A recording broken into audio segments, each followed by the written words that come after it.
Hi, hello, and welcome. This is Lou Abbott. I'm the founder of MLMthewholetruth.com and the author of the book and course by the same name, MLM The Whole Truth. And that's available, of course, at my website, MLMthewholetruth.com. I want to welcome you to a continuing discussion of the critical success factors. In my book, I talk about 12 critical success factors that are absolutely necessary. They need to be in place if you want to achieve the greatest kind of income. That income I call reliable, long-term, leveraged residual income. So RLLRI, reliable, long-term, leveraged residual income with a network marketing company. And in this particular discussion, we're going to talk about critical success factor number 7 that deals with competitive pricing. How important that is. So often people forget basic business fundamentals when they start working with a multi-level marketing company. I'm asking you not to do that ever. So we're going to talk about competitive pricing, but in the context of that, a very interesting, larger issue emerges, one that's important for everybody, important for our industry as a whole. What's that issue? Well, it's illegal pyramids versus legal distribution. Illegal pyramids versus legal distribution. I want to spend some time on this because there's a lot of misconceptions. There's even business authors out there that think that all network marketing companies are somehow illegal pyramids, or they don't know the difference and can't tell the difference. There's some anti-MLM zealots that write and think that they're experts and they don't know the difference. I want to help clarify for you in your mind in a very simple way with some graphics what's the difference. First of all, I want to show you 2 pyramids, and this will help you clear up this issue. Here's pyramid number 1, all right, and it's got a pyramid originator. It's got some levels in here to it and more levels to it. Here's another pyramid. This is a picture of a typical manufacturing legal distribution method of products. A manufacturer manufactures the products. They sell them out to wholesalers. They pass them on to regional distributors or jobbers. There are retailers out there that put it on. And then, of course, there are customers who buy that product. Now, notice there's nothing wrong with the pyramid shape in and of itself. Most governments are structured in a pyramidal shape. It's a very strong shape in architecture. Nothing wrong with pyramids. They're remarkable entities, right?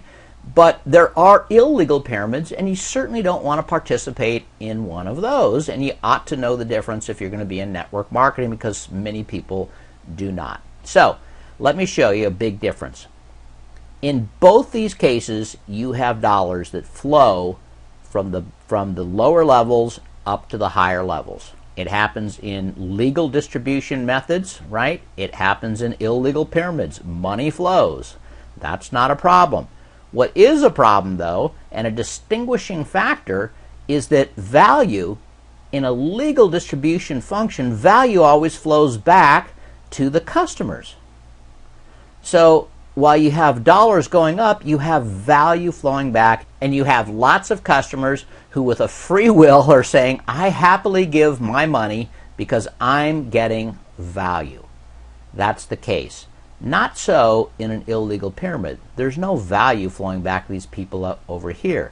Instead, what you might have down here are dupes. And rightly so, the law tries to eliminate people from being dupes and protects people. But often that's an imperfect system, okay? So that's the difference between illegal pyramid and legal distribution. I used to think, well, heck, if there's products, it must be legal. If there's no products, it's not. Well, you're going to see it's not that cut and dried. There's some real gray areas here. But in the case of a legal distribution or a legal network marketing company, there must be customers. So the first thing you can do if you're looking at a business venture that someone says is a multi-level marketing venture, or they deny it, in either case, the question is, are there some customers? Are there real customers who buy the products or service and even reorder even though they're not part of the comp plan? In other words, it's not an additional motivation. They just think that it's a good value. Good question to ask. What percentage of the sales are to customers? Now, what percent should there be? You know, there isn't a legal definition of that. You know, in many states it's different, but there ought to be a significant percentage of customers who are buying the products even though their main motivation has nothing to do with the compensation plan. If there's not a significant number of customers that are buying the product, the company runs the risk of litigation or being closed down, or perhaps even the principals or the top leaders going to jail. All right, so a typical legal MLM distribution model looks something like this. You do have a manufacturer, you've got an MLM company. Sometimes it's the same. The company manufactures their products, but more often than not, that's not the case. The MLM company simply works as a sales arm. They have their products manufactured and labeled, private labeled for them, and that's okay. You've got your upper level distributors, you've got your middle level distributors, you have your newest distributors, then underneath it all, you have customers, and of course, that's the critical thing. You have to have dollars flowing up. You know, I mean, obviously, if there's no dollars flowing up, you're in trouble.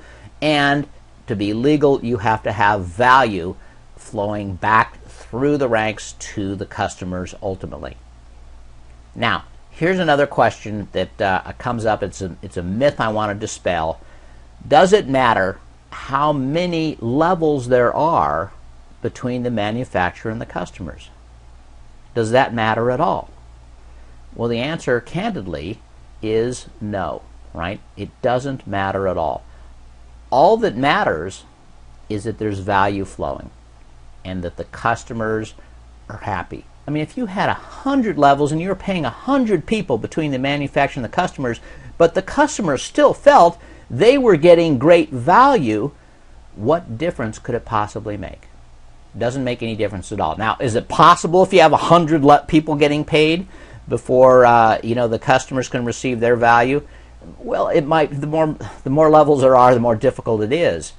But the question is not how many levels and how many people are here. The question is there real value going to customers, and do they see it as such, and can you establish that that's a reality? If so, no harm, right? It can be completely legal. Now, one other myth while we're at it.